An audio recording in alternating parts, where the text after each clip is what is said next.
नमस्कार, आप देख रहे हैं परवाह देश की। मैं हूं आपके साथ प्रीति रघुनंदन। परवाह देश की में हम आपके लिए लेकर आते हैं दो एक्सक्लूसिव रिपोर्ट। सबसे पहले आज दिखाने वाले हैं 28 फरवरी के हमले के बाद पहली बार सामने आएंगे मुश्तबा क्या अरब में आने जा रहा है एटमी ज़लज़ला। और अब से थोड़ी देर बाद यानी 10:15 पर आपको दिखाएंगे पीओके के क्रांति वीरों को ग्लोबल समर्थन, कैसे हुआ मुनीर सेना का हुक्का पानी बंद। ये एक्सक्लूसिव स्टोरी थोड़ी देर में आपके सामने होगी परवाह देश की में। लेकिन सबसे पहले बात होगी ईरान के उस एटमी मिशन की जिसे कल नई गति मिल सकती है। अमेरिका और इजराइल के हमले के करीब 4.5 महीने बाद ईरान के सुप्रीम लीडर पहली बार पब्लिक के सामने आने जा रहे हैं।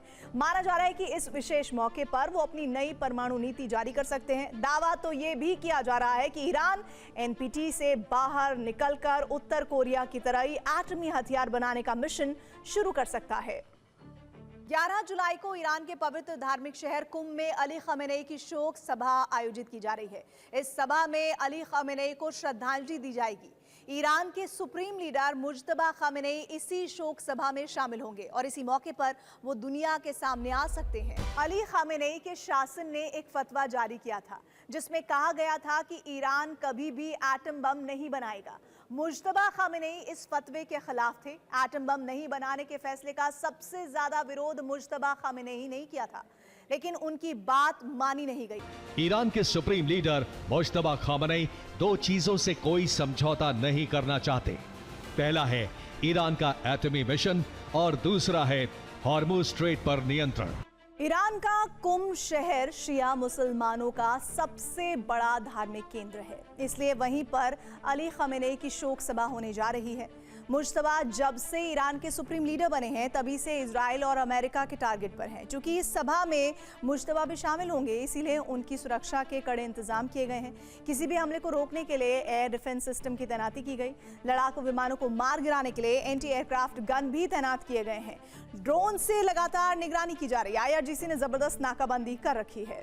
अब यहाँ ये जानना भी जरूरी है कि आखिर ईरान का परमाणु कार्यक्रम अभी किस स्तर पर है। ईरान एटम बम बनाने में कितना सक्षम है, इस सवाल का जवाब हमें इंटरनेशनल एटॉमिक एनर्जी एजेंसी यानी IAEA की रिपोर्ट में मिलता है। IAEA की रिपोर्ट के मुताबिक अभी ईरान के पास 60% तक संवर्धित यूरेनियम है। एटम बम बनाने के लिए 90% तक संवर्धित यूरेनियम की जरूरत होती है।